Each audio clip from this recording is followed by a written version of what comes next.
Hey guys, welcome back to the channel.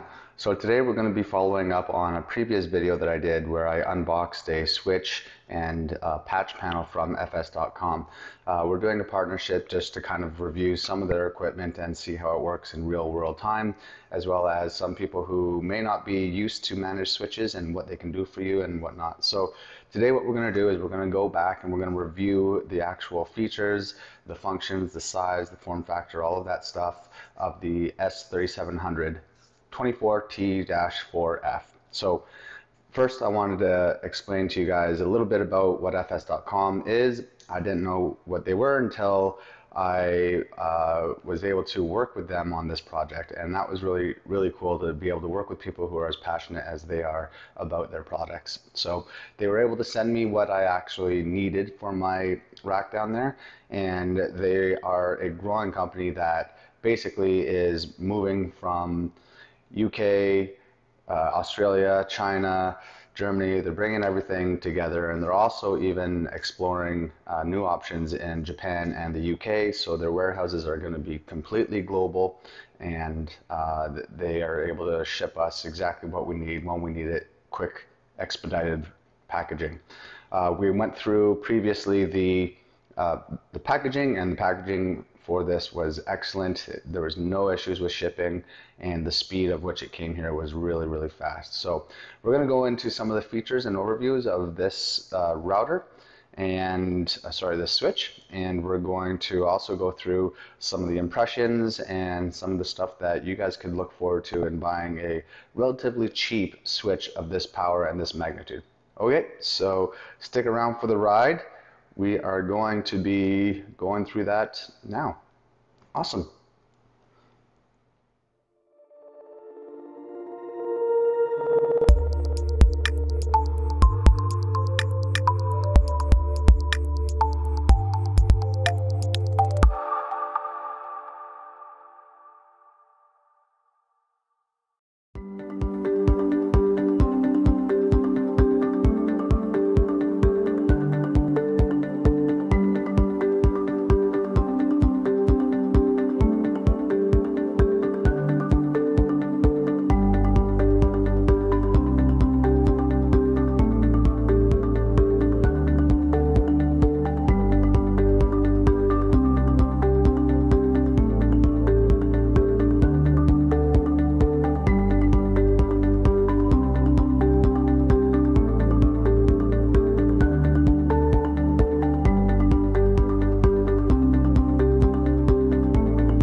Okay, so like I said, we're going to be reviewing this S3700-24T4F switch, and the basic outline is such that all 24 ports are aligned obviously in the front as a regular switch would in any data center. They then connect to the patch panel and move on from there. So this one gives us the access to the 24 port gigabit ports, and then it's also got 4 separate SFP ports. Those 4 ports can be converted to fiber, RJ45, gigabit, or what have you.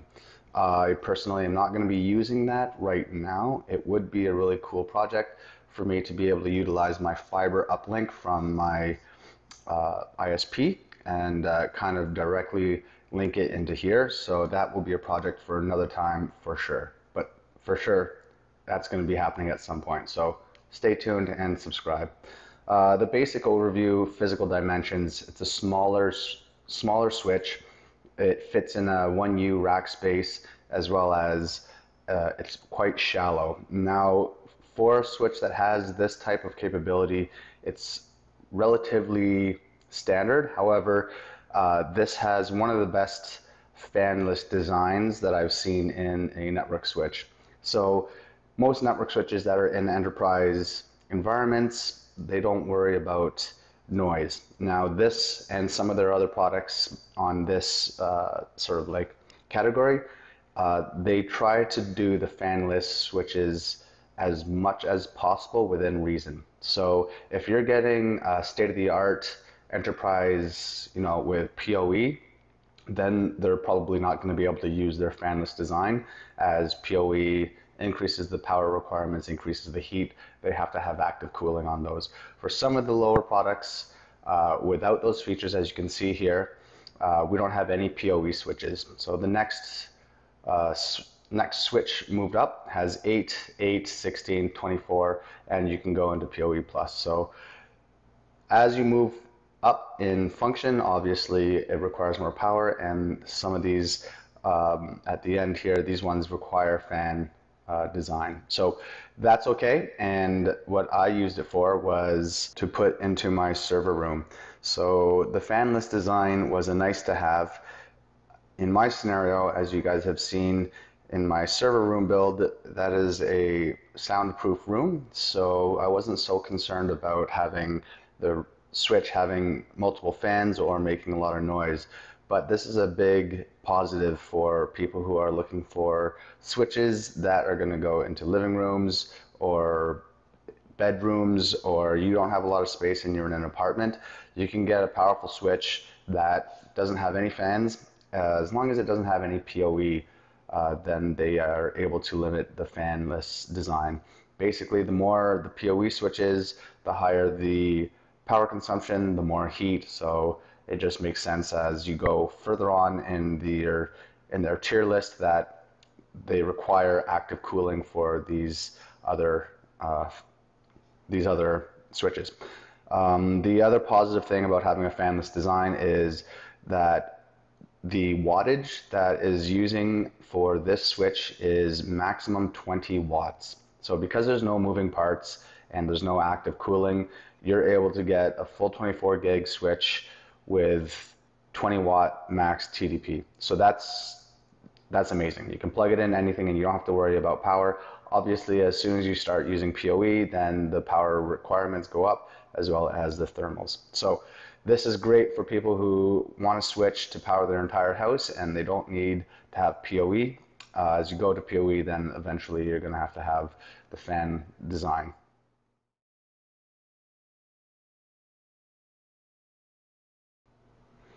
Okay, so the install, if you looked at my previous video, which I'll be showing here, is relatively easy. It comes with rack mount connections to the side of the switch, which you just screw it in, and then you can actually just screw it right into the server chassis, and that is bada bing bada boom, one easy power plug, and then you get to plug and play into your patch panel. So the install is pretty self-explanatory and quite simple. It can't get any easier than that.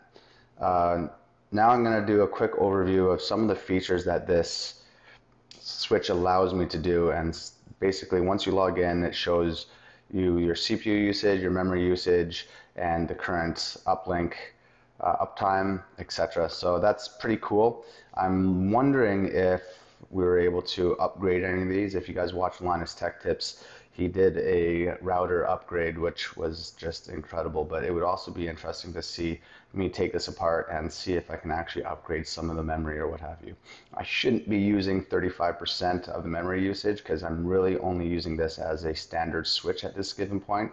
You can take a look at how many connections I have. I think there is 16 connections, and all of them are going at the full gigabit connection speeds here. So I will show you in a later portion of this video some of these ports were reporting incorrectly and my solution to having to do that. So the interface flow is pretty cool as well. You can just see basically how many bytes are going to and from each port, and you can also obviously limit each port to specific MAC addresses. So there's a lot of features in this that I'm not using at the current time, but that I will be using shortly here moving forward. All right, so some of this is self-explanatory on the regular device settings, MAC address table, interface flow, all of that type of stuff. When you get into the basic config, it doesn't give you much, just basically your host name, whatever you want to call it, and then how it calculates the clock time, which I don't even change. It's only needed if you have multiple switches and routers that need to be synced all at the same time. So that's when this would come into handy. I only have one switch, so I don't really care what time it thinks it is. Okay, so one of the other neat features here, there's a port panel that allows you to see in real time the active ports. This refreshes every about 30 seconds. So you can see if you plug in a new port, if someone's remotely working on the switch and they're plugging in different ports, you can actually see which ones are populating in real time within 30 seconds or so. It refreshes every 30 seconds. Speaking of the port config, you can do the basic stuff, which is obviously labeling the ports, whatever it is, add a description of what that is. This is the internet connection, yada, yada, yada.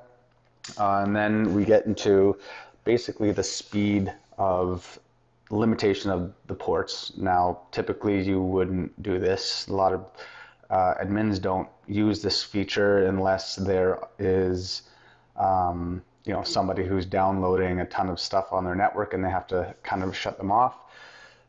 I don't see this as used, but it's possible to do it. So that's including the rate limit as well. We can go down through all these different settings, but most of them are used for major enterprise data warehouses. So keep alive detection is useful for if like a switch or a router or a device has wake on LAN. You can use keep alive detection to kind of make sure that it's always being pinged, which means that there's always going to be data going to and from that device. So it's just always going to be on. If it does go out through power outage and it has wake on LAN, the power comes back, you can ping this and it will come back online by itself, which is wake on LAN. So some of the stuff I don't really know. The loopback global detection stuff, I was fiddling around with it because one of the things I did find was I have a mesh system here in my house for my Wi-Fi, and connecting these multiple mesh systems to the switch, you're supposed to turn off the loopback detection in order for those to be read as one direct connection to each one of the hubs. And unfortunately, it didn't work for me. There needs to be some routing tables done and some router config in order to detect the two separate mesh systems as connecting to one router. Now, I had somebody explain it to me a little bit of how we would have to configure this, and we're going to do that in another video. But for now, those two mesh systems did not work directly plugged into the switch, as there was some issue with this feature here, which is basically loopback detection, and you have to be able to decipher each one of those two separate mesh systems as separate entities working as one. So I don't know too much about that, and hopefully we'll get that fixed here within the next couple of weeks, because I would love to have all of my stuff connected directly to the switch as opposed to some of it connected to the router and some of it connected to the switch. So here's the loopback interface control. There's just so many settings that you can do. You can edit specifically the ports and say, I want this port to have loopback detection, blah, blah, blah, blah, blah.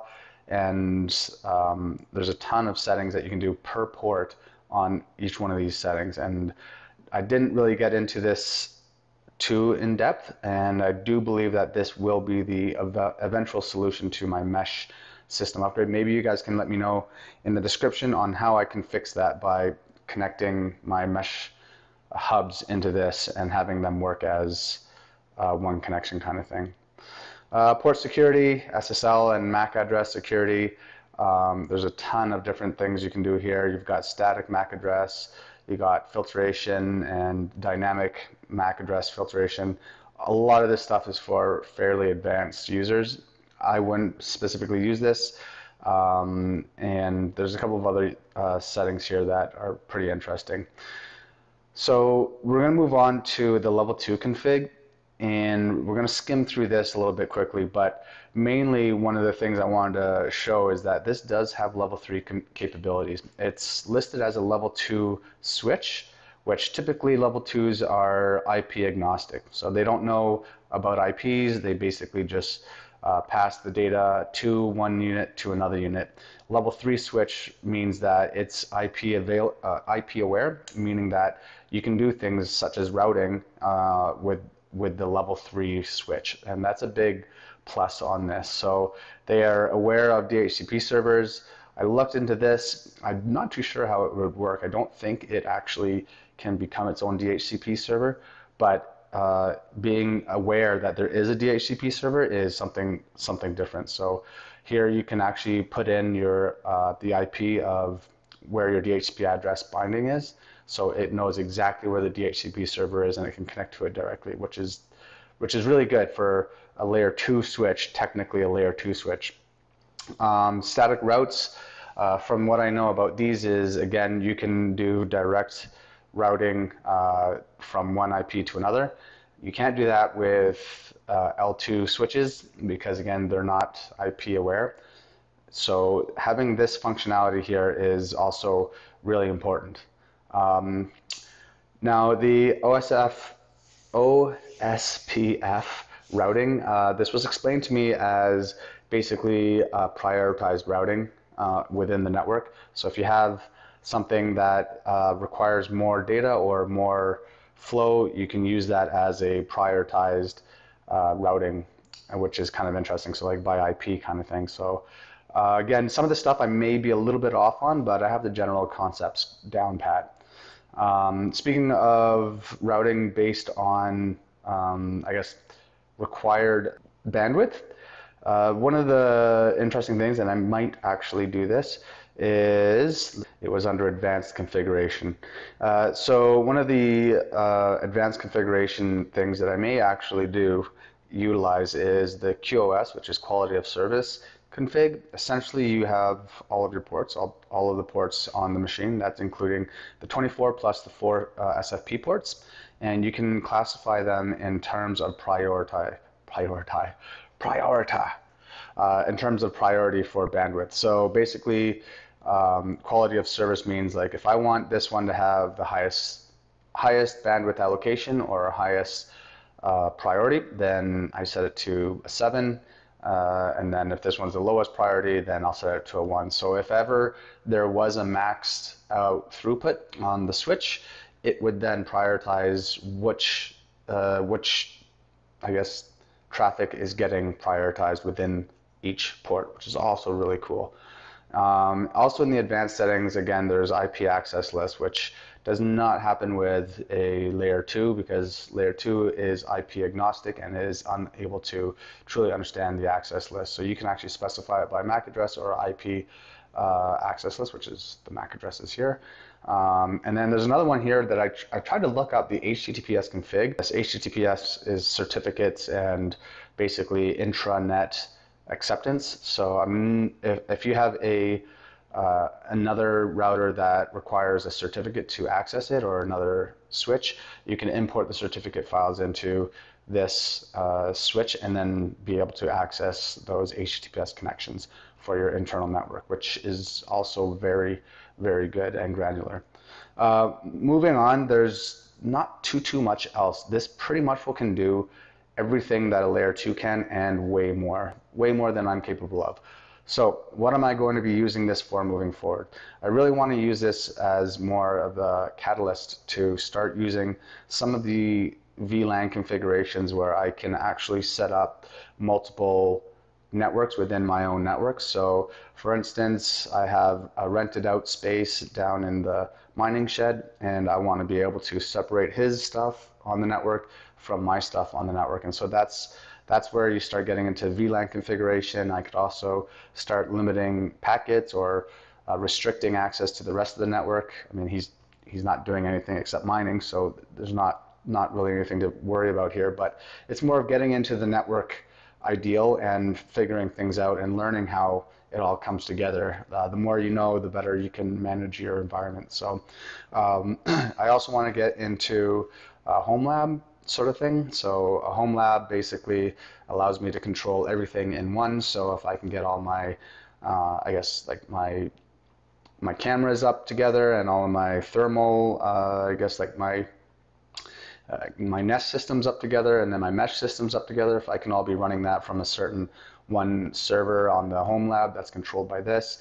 That's definitely something I want to get into. So you can actually hand code and modify each device on your entire network, which is really cool. So ultimately, so ultimately, this review is fairly basic, but the price point for this switch is $266 US, which is nothing.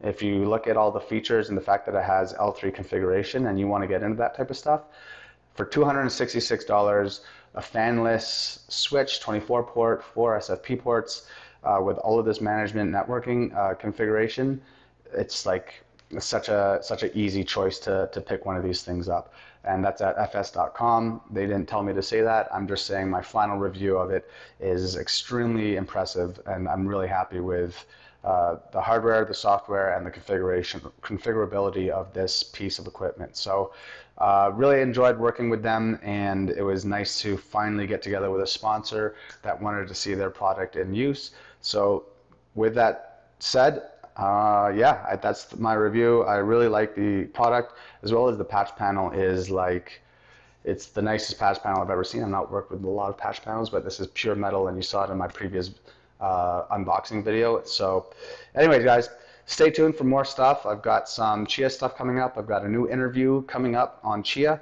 and I hope you guys stay around for the joyride, because it's going to be a rough, bumpy road over the next couple of weeks here with the merge coming up. So anyways, I hope you guys enjoyed this video, and let me know, especially down in the comments, because I really don't know a lot about networking, and if you guys can help me out with some of the configuration stuff to get this home lab thing kicked off, that would be awesome. All right, guys, stay tuned for more. Thank you.